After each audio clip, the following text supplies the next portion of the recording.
السلام علیکم ورحمۃ اللہ وبرکاتہ۔ نحمده ونصلی علی رسولہ الکریم، اما بعد، فعن عبد اللہ بن مسعود رضی اللہ تعالی عنہ قال ان النبی صلی اللہ علیہ وسلم قال ذات یوم لاصحابہ استحیوا من اللہ حق الحیا قالوا انا نستحی من اللہ یا نبی اللہ والحمد للہ قال لیس ذلک ولكن من استحیا من اللہ حق الحیا فلیحفظ الرأس وما وعى وليحفظ البطن وما حوى وليذكر الموت والبلا ومن اراد الآخرة ترك زینة الدنیا فمن فعل ذلك فقد استحیا من اللہ حق الحیا۔ رواہ الترمذی۔ میرے محترم بزرگوں، عزیز دوستوں اور بھائیوں، یہ ایک طویل حدیث ہے۔ اس میں حضور پاک سرکار دو عالم صلی اللہ علیہ وسلم نے حیا اور شرم کا حق کیا ہے، اللہ پاک سے شرم کرنے کا تقاضا کیا ہے، اس کو مختصر 6 جملوں میں ذکر فرمایا۔ دیکھنے میں یہ 6 جملے ہیں، مگر یہ ایک جامع حدیث ہے۔ اس میں گناہ کے تمام قسمیں اور اس سے بچنے کی تدابیر کو حیا کے عنوان سے ذکر فرمایا۔ خدا کرے اس ایک حدیث پر ہمارا عمل ہو جائے تو ہر قسم کے گناہ سے ہم بچ جائیں اور ہمیں اللہ پاک کا تقرب اور اس کی رضا حاصل ہو جائے۔ میرے عزیز دوستوں اور بھائیوں، آج مغربی تہذیب سے متاثر زمانے میں مسلمانوں میں بے حیائی اور عریانیت، فحاشی کے نت نئے طریقے سیلاب کی طرح امنڈتے ہوئے آ رہے ہیں۔ ایسے وقت میں یہ حدیث پاک ہمارے لیے بہت ہی اہم اور ضروری ہے۔ اس طویل حدیث کی تشریح ایک مجلس میں ذکر کرنا ممکن نہیں، اس لیے قسطوار چند مجالس میں ان کی تشریح کو اللہ پاک کی توفیق سے انشاءاللہ عرض کیا جائے گا۔ پہلے حدیث پاک کا ترجمہ سن لیں۔ ایک مرتبہ حضور پاک سرکار دو عالم صلی اللہ علیہ وسلم نے صحابہ اکرام کو خطاب کرتے ہوئے فرمایا، اللہ تعالیٰ سے اتنی شرم کرو جتنی اس سے شرم کرنے کا حق ہے۔ صحابہ کرام رضوان اللہ عنہم اجمعین نے عرض کیا، تمام تعریفیں اللہ کے لیے ہیں، اے اللہ کے نبی صلی اللہ علیہ وسلم، ہم تو اللہ سے شرم کرتے ہی ہیں۔ تو آپ علیہ الصلوۃ والسلام نے فرمایا، یہ مراد نہیں، بلکہ جو شخص اللہ سے شرمانے کے حق کو ادا کرے گا تو اسے 3 کام کرنے ہوں گے۔ اول یہ کہ اپنے سر کی حفاظت کرے اور اس چیز کی بھی حفاظت کرے جس کو سر نے جمع کیا ہے، اور دوسرے یہ کہ پیٹ کی حفاظت کرے اور اس چیز کی بھی حفاظت کرے جو پیٹ سے لگی ہوئی ہے، اور تیسرے یہ کہ موت کو اور موت کے بعد کے حالات کو یاد کرے، اور خلاصہ یہ کہ جو شخص آخرت کا ارادہ کرے وہ دنیا کی زیب و زینت کو چھوڑ دے، پس جو ایسا کرے گا وہ تو اللہ سے حیا کرنے کا حق ادا کرے گا۔ پہلے اس حدیث پاک کے اندر جو لفظ ذکر کیا گیا وہ حیا کا ہے۔ حیا کسے کہا جاتا ہے؟ یہ حیا اور شرم انسان کا ایک فطری وصف ہے۔ معاشرے میں عزت ان لوگوں کو ہے جن کے اندر حیا اور شرم ہے۔ حیا ایمان کا ایک حصہ ہے۔ حضرت ابو ہریرہ رضی اللہ تعالیٰ عنہ نے حضور اکرم صلی اللہ علیہ وسلم کا ارشاد نقل کیا، الحیاء شعبۃ من الایمان، حیا ایمان کا ایک بنیادی حصہ ہے۔ جس کے اندر جتنا حیا ہوگا اتنا ہی وہ گناہوں سے محفوظ رہے گا۔ اس کے برعکس جس کے اندر حیا کا فقدان ہوگا وہ ہر قسم کے گناہ، فحش اور برائی میں مبتلا ہوگا۔ اسی لیے ایک اور حدیث میں فرمایا، ان مما ادرک الناس من کلام النبوۃ الاولی اذا لم تستحی فاصنع ما شئت۔ اسی کو دوسرے الفاظ میں یوں تعبیر کیا گیا، اذا فاتک الحیا فافعل ما شئت، یعنی جب تمہارے اندر حیا اور شرم ہی نہ ہو، جو چاہے کرو، جتنی چاہی برائی کرو۔ تمہارے اندر حیا نہیں تو کسی قسم کا کوئی عار تمہارے اندر نہیں ہوگا، کسی قسم کے گناہ اور برائی سے تم محفوظ نہیں رہو گے۔ یہ ایک حقیقت ہے، آدمی کو حیا ہی گناہوں سے روکتی ہے۔ یہ حیا آدمی اپنے دوسرے لوگوں سے مجمع سے کرتا ہے۔ اگر آدمی کے اندر حیا ہو تو مجمع میں گناہ کرنے سے باز رہتا ہے، مگر جو ہی تنہائی کی حالت ہو تو گناہوں میں مبتلا رہتا ہے کہ کوئی دیکھنے والا نہیں ہے۔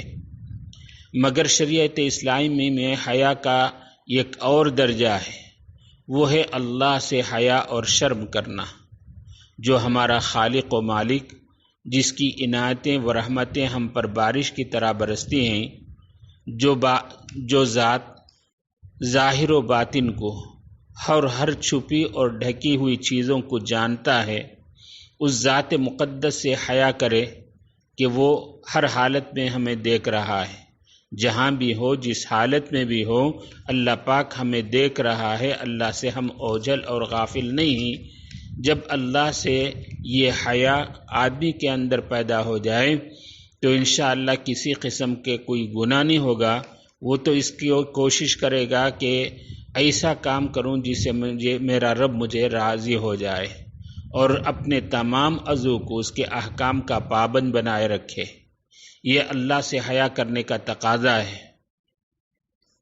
اسی کو اس حدیث میں بیان فرمایا۔ حضور پاک سرکار دو عالم صلی اللہ علیہ وسلم نے فرمایا، استحیوا من اللہ حق الحیا، کہ تم اللہ سے اتنا شرم کرو جتنا شرم کرنے کا حق ہے۔ تو صحابہ کرام رضوان اللہ تعالی عنہم اجمعین نے حیا کے عام معنی مراد لے کر فرمایا، انا نستحی من اللہ یا نبی اللہ والحمد للہ، کہ ہم تو اللہ پاک سے حیا اور شرم کرتے ہی ہیں، اللہ کی حمد، اللہ کا شکر ہے۔ تو حضور پاک سرکار دو عالم صلی اللہ علیہ وسلم نے فرمایا، لیس ذالک ولکن من استحیا من اللہ حق الحیا فلیحفظ الرأس وما وعى۔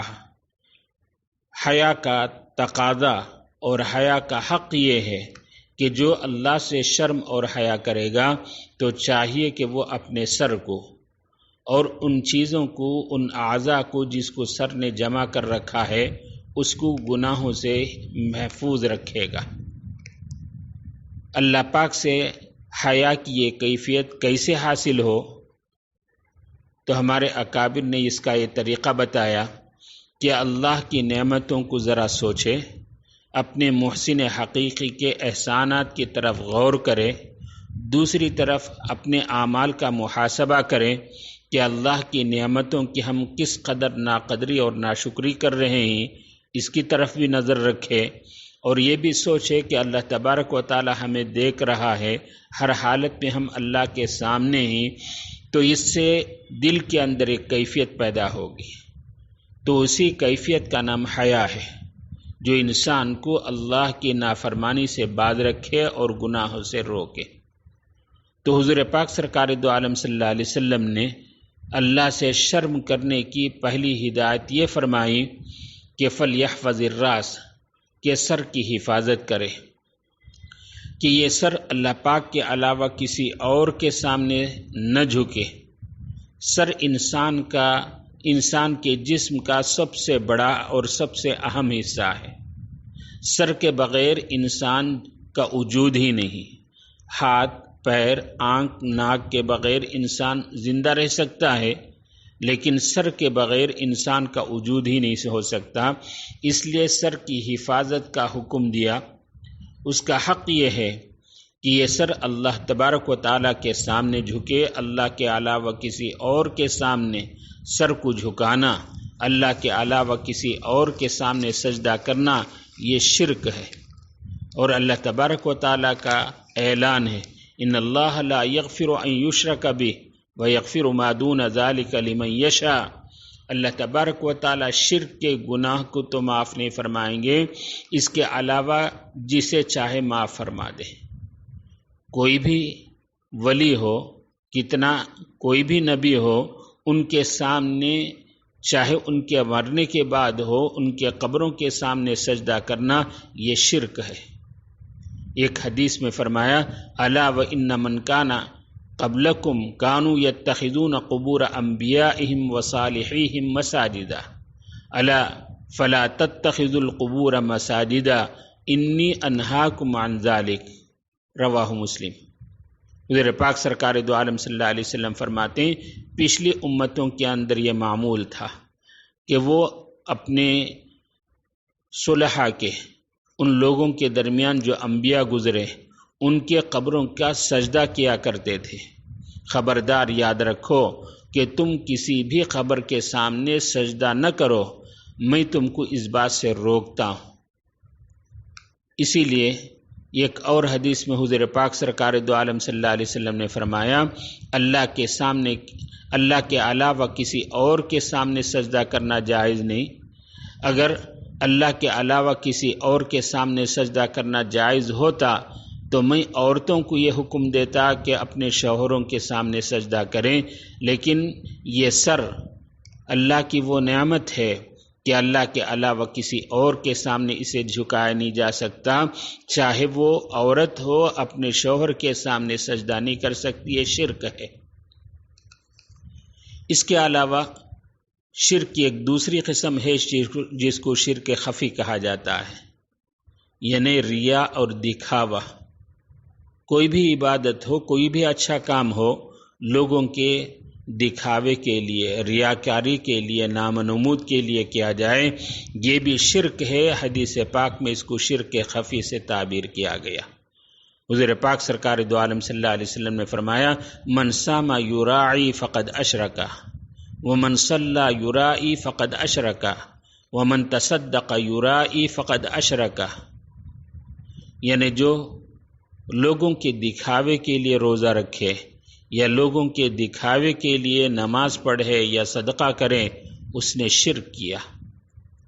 یہ شرک خفی ہے، چاہے وہ شرک حقیقی ہو یا شرک خفی ہو، ان سب سے آدمی محفوظ رہے، اپنے آپ کی حفاظت کرے، یہ سر کی حفاظت کا تقاضا ہے۔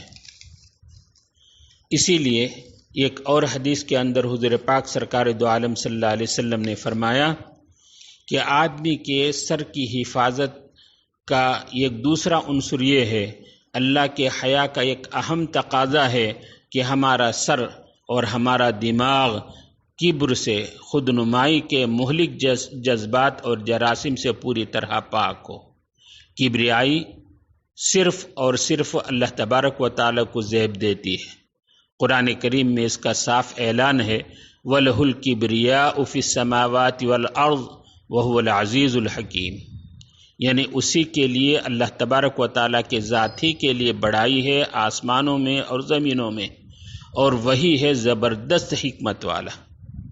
ایک حدیث قدسی میں ہے حضرت صلی اللہ علیہ وسلم نے فرمایا الکبریاء ردائی والعظمت ازاری فمن نازعنی واحدا منہما فزلفتہ فی النار او کما قال، کہ بڑائی میری چادر ہے اور عظمت میری ازار ہے، جو ان میں سے کوئی چیز مجھ سے چھیننے کی کوشش کرے گا میں اسے جہنم میں داخل کر دوں گا۔ ایک اور حدیث میں فرمایا لا يدخل الجنۃ احد فی قلبہ مثقال حبۃ من خردل من کبریاء، رواہ مسلم۔ کوئی بھی شخص جنت میں داخل نہیں ہو سکتا جس کے دل میں رائی کے دانے کے برابر کبر ہو، بڑائی ہو۔ بہرحال اللہ کے سے شرم کا تقاضا پہلا یہ ہے کہ اپنے سر کی حفاظت کریں، اور سر کی حفاظت کے اندر یہ دونوں باتیں داخل ہیں کہ ہمارا سر کسی کے سامنے نہ جھکے، اور ہمارے سر کے اندر تکبر، بڑائی جیسی رذیل صفت نہ ہو، یہ اللہ سے حیا کا تقاضا ہے، جس کو پہلے جملے کے اندر حضور پاک سرکار دو عالم صلی اللہ علیہ وسلم نے ذکر فرمایا۔ دوسرا جملہ اور دوسری بات جو حیا کا تقاضا ہے، اللہ سے شرم کرنے کا تقاضا ہے، وہ ان اعضاء کو جو سر جمع کیا ہوا ہے، یعنی آنکھ، کان، زبان، ان اعضاء کو گناہوں سے محفوظ رکھے۔ اور ان اعضاء کو گناہوں سے محفوظ رکھنے کا کیا مطلب ہے؟ یہ دوسرا عنوان ہے، اس کو اگر اللہ نے توفیق دی تو اگلے مجلس میں انشاءاللہ ذکر کیا جائے گا۔ اللہ تبارک و تعالی ہمیں سر کی اور دل و دماغ کی حفاظت کرنے کی، گناہوں سے محفوظ رکھنے کی اور اللہ سے صحیح طور پر شرم اور حیا کرنے کی توفیق ارزانی سے نوازیں۔